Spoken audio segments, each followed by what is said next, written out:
Remember when we had that one client and always on the manifest it would say ambulatory client requests minivan or large van, you know? Oh, yes. So that's something to think about too, because you're dealing with people with disabilities. So, you know, depending on what their disability is, they may need that extra room, that extra space.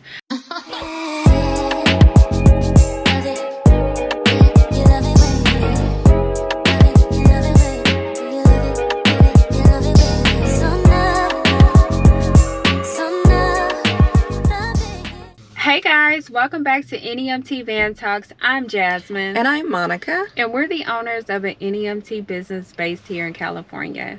Now today we are going to explore why some smaller wheelchair accessible vans may not be a great fit for a NEMT business. Okay. Yeah. Okay. So let's talk about it, Monica. So I know, you know, so often, and even some of our clients, they have smaller wheelchair accessible vans. For instance, the ProMaster City, I believe.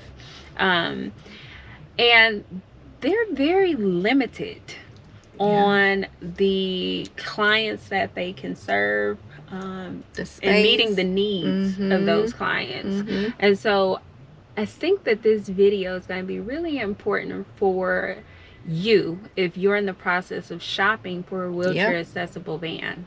I agree. I think it's going to be important that, one, you think about what are you trying to achieve within your business? Who are you trying to serve within your business, right? So when you're shopping around and you're looking at these various options, you know, there's extended cut, there's the smaller cut, and so you want to keep those things in mind. And you want to also keep who your clients are, right?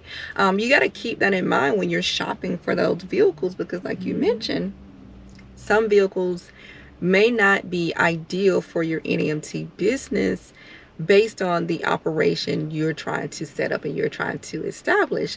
And yeah, you just got to do a little research to know what's going to make sense for your business. Right. Yeah. And part of that research is really having a clear understanding of the opportunity that is within your area. Yep. For instance, if I've done my market research and I see that there's a huge opportunity in partnering with rehabilitation centers, right? Or procedure centers, then, okay, well, I'm going to go ahead and invest in a wheelchair accessible van so that I could be able to cater to all client needs, right?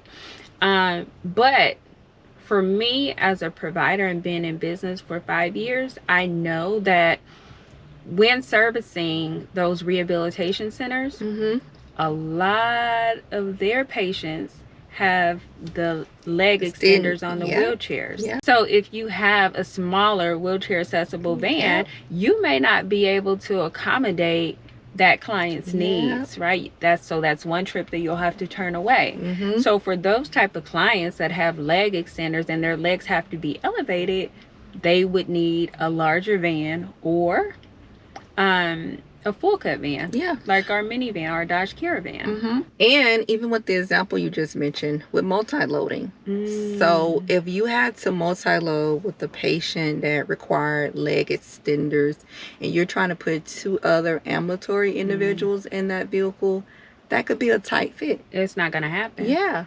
So again, you're limited in the services that you can provide.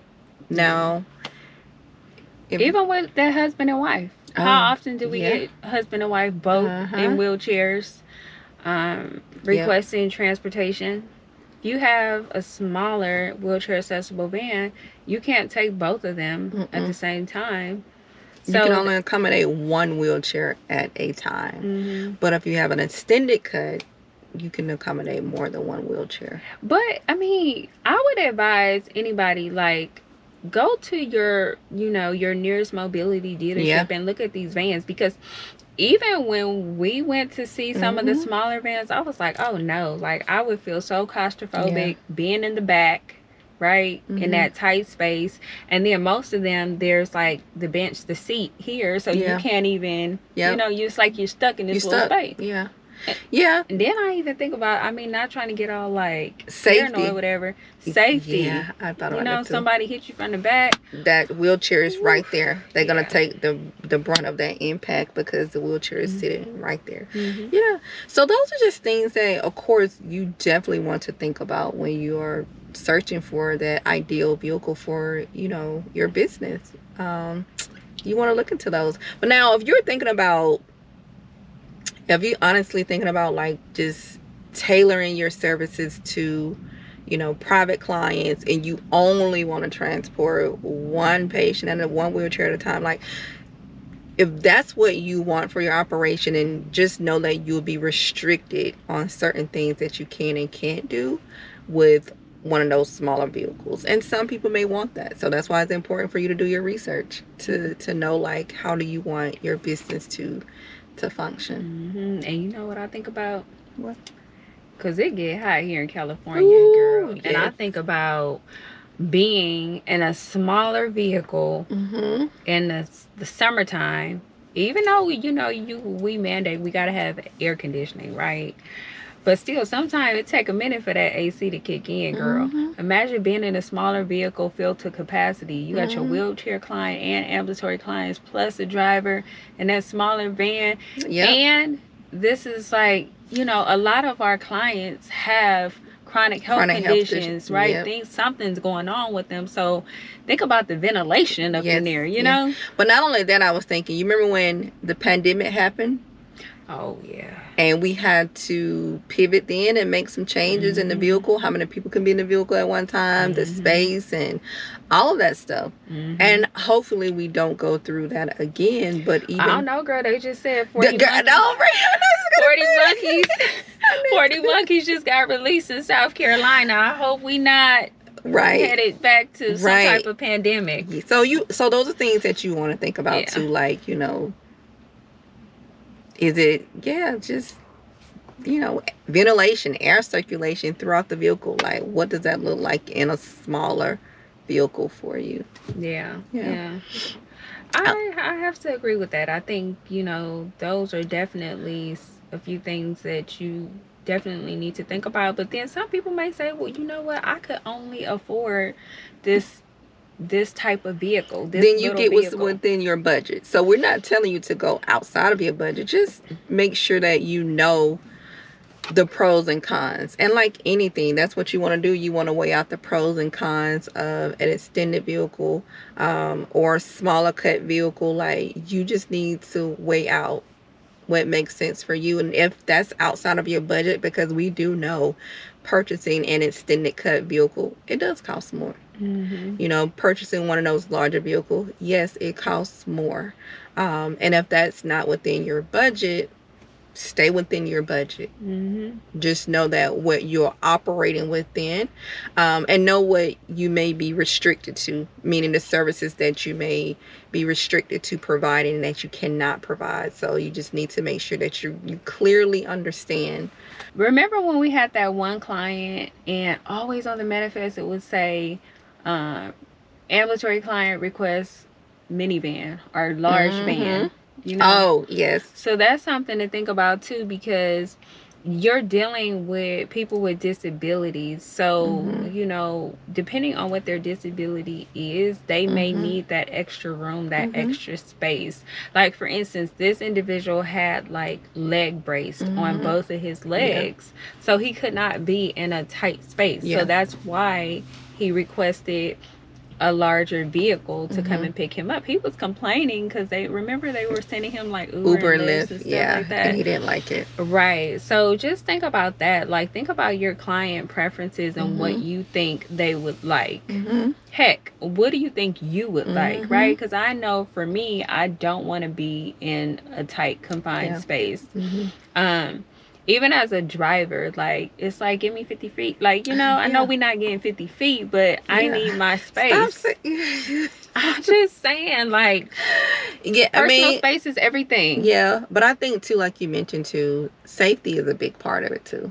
Because I can just think about, like, you know, how that could be, like, it could be a safety concern. Like you mentioned, like, if it's a car accident, like, so I think about those things, too. And I remember I don't know if you remember when we was first shopping around for our first vehicle, and we looked at a smaller vehicle with the bench, and then you put the wheelchair right behind it. Do you remember us looking at that vehicle in Mobility Works? And you were the one that wanted the extended vehicle, and I was just like, no, I like this one, because I was thinking about how many more people we could sit in that vehicle with the bench there. Until he showed us the extended cut, and it was like, he educated us. Yes. He was like, well, you're gonna limit yourself. Yes. He sure did. I remember that. Yep. So shout out to Mobility Works. So I say all of that to say, make sure you also have a good rep that point out all the key features, the advantages, the disadvantages. Like, you need to know all of that as well. And he did, like, because I was like, no, I was adamant on that vehicle, but it made more sense. But let's talk about like regulatory compliance and stuff. So states like here in California, there's this big thing going on where the state is not approving rear entry vehicles. So most of those smaller vehicles are rear entry. And actually, you had a client that got denied, even though she had a wheelchair van. It was rear entry. She got denied because the vehicle did not have an emergency exit. So y'all know we special here in California. Yep, that's true.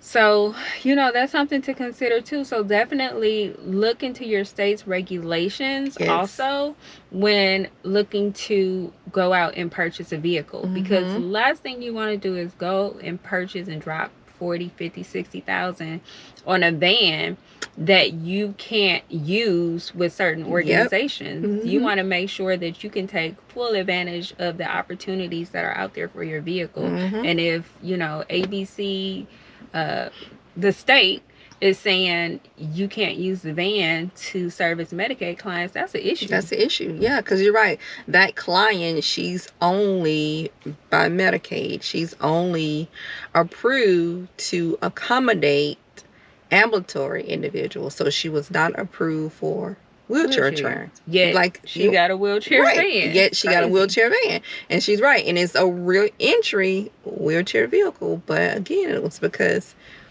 according to them, even though she has side doors, there's no emergency exit on the vehicle. And so for that reason, they didn't approve it. And so here, like she said, here in California, we're special. We don't know if this will be implemented across other states. Possibility. Yeah. Sure it will. Yep. So if you guys found this video to be useful within your NEMT business or your vehicle selection process, be sure to like this video, comment, subscribe, but also share this video with, you know, with people that you feel could benefit from hearing some of this information, right?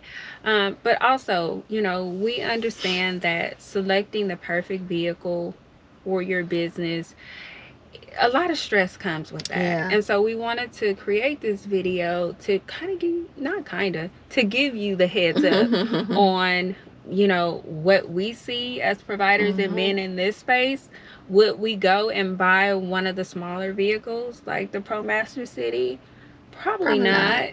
And so we just wanted to give you a heads up. Make sure you do your research. Okay. All right. Till next time.